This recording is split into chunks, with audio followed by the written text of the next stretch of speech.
Ladies and gentlemen, give it up for Bumblebee movie Soundwave. Let's go. Okay, now Soundwave here is coming in at as I was saying, Soundwave here is coming in at a good 9 inches in his robot mode. What? Only took me about 8 hours to build and comes fully equipped with the shoulder cannon and the handgun. Nice. And let's not forget, who is Soundwave without Ravage? Well, he ain't Soundwave, okay? He's just not. Okay, now for those of you that are actually interested in building this Lego Bumblebee movie Ravage, I actually have a tutorial video available for purchase here on YouTube. So access to the video will cost $1, and pretty much how this works is it's a private video that I have created and uploaded on my channel, and I'm the only one who can grant people access to it. Oh. If you're interested in purchasing the instructions, you can hit me up on Instagram, TikTok, or even my Facebook fan page. Okay, now let's get right back into it. So Ravage here is coming in at a good 6.5 inches if we count the length of his tail here. And if you couldn't tell already, this Ravage definitely does not fit inside of Soundwave's chest. Aww. In fact, this Ravage doesn't even actually transform. Huh? Oh my god, bro. Oh, hell no, man. What the man?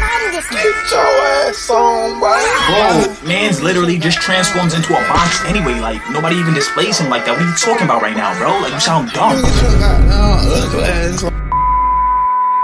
Now, for those of you that haven't left, let me explain. Now, I didn't build this Ravage to scale because I wanted to have a Ravage that was big enough that it could have a detailed face and body, but at the same time, I didn't want to have this massive Soundwave to accompany it. Oh. And with that in mind, I figured since this guy is too big to fit into Soundwave's chest anyway, why even make him transform? So that's the story behind that whole situation. All in all though, I'm really happy with how this guy came out. I mean, check out the missiles and the various guns all over his body right here. Now, it's not 100% color accurate, but it definitely has a good mix of black, reds, grays, and even a little bit of white. The Decepticon logos on the sides of his arms right here and the yellow eyes are probably my favorite details on this build. Now, Ravage actually has a decent amount of articulation because I had to use a bunch of clip and hinge pieces within his limbs here to imitate all the joints that he has. On top of that, I got a little avance and designed the shoulders and the hips here with Technic pieces so they could have a little bit more articulation as well. Okay, so let's start off with this tail right here. So Ravage's tail is actually on a ball joint, which allows it to have a wide range of motion. It can move up, down, left, right, and even rotate 360 all on this single joint. On top of that, it can be held in any position for an extended period of time. Okay, so let's talk about these missile launchers right here. So the main missile launcher on Ravage's upper back here is actually attached by a single stud, which allows it to rotate 360 degrees. Now, as for the thigh missile rocket launchers, they operate using the exact same mechanism, so they can rotate 360 degrees as well. The head is attached via a clip piece, allowing it to move upward and downward, and the jaws are attached using double clip pieces, allowing both of them to move upward and downward. Due to the fact that the legs consist of several ball joints, clip pieces, and hinge pieces, they have a wide range of motion at several points along his limbs. Now, before we get back into Soundwave's review, if you guys are interested in sharing your Lego mechs or Lego Transformer builds, you should definitely pop into my Lego Mech Facebook group. So over there, we've got a nice little community where we share pictures of our builds, give people build advice, and even help people with their works in progress. Okay, so now let's get back to that Soundwave. Now, despite the fact that the kibble management on Soundwave here is pretty good, he's still very wobbly. He doesn't require a stand in order to stand up, but that crash that you saw at the beginning of the video was 100% legit. Like, he actually fell off the entire table and I had to build this guy over. It be like that sometimes.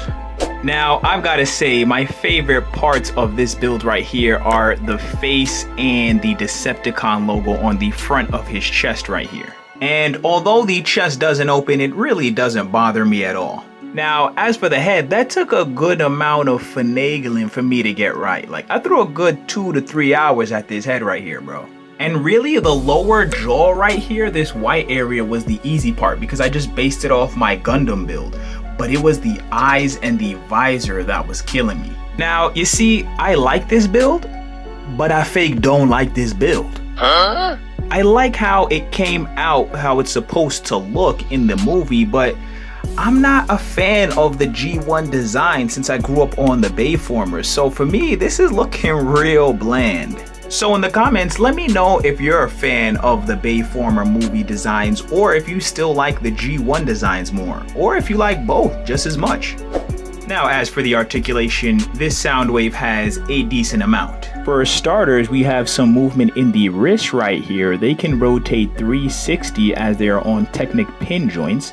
The fingers can also move inward and outward. He has 3 of them on each hand here, and they're just clip-on pieces. Additionally, he's got some movement in his arms here. They are on Technic joints at the shoulders, so they have a good range of motion, allowing them to move forward, backward, and have a little bit of rotation.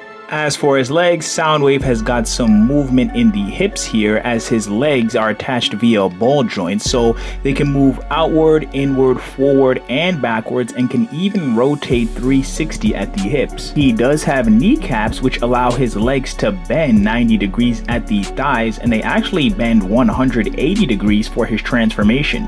On top of that, he's got some movement in his ankles and feet here as well. They can just move forward and backwards. Now, I'm also not a fan of this Soundwave's alt mode because I'm not even gonna hold you, it's kind of bougie looking. Oh! So at first, I thought it was a tank. And then I thought maybe it's some other type of Cybertronian land vehicle. Nope. And then I did some research and come to find out it's actually a Cybertronian hovercraft. Wow. But I mean, if they were gonna do it like this, they should have just made the joint not even transform. Like, Soundwave doesn't even really need an alt mode anyway. He looks better in this mode. So my Soundwave doesn't transform into this, okay? It transforms into a custom-made Cybertronian spacecraft. And honestly, it's nothing too crazy to look at, but it definitely looks way better than the Studio Series alt mode, and it actually looks like a spacecraft. Now, before we get into the transformation, for those of you interested in becoming Patreons, aka channel members, the link for that is down in the description.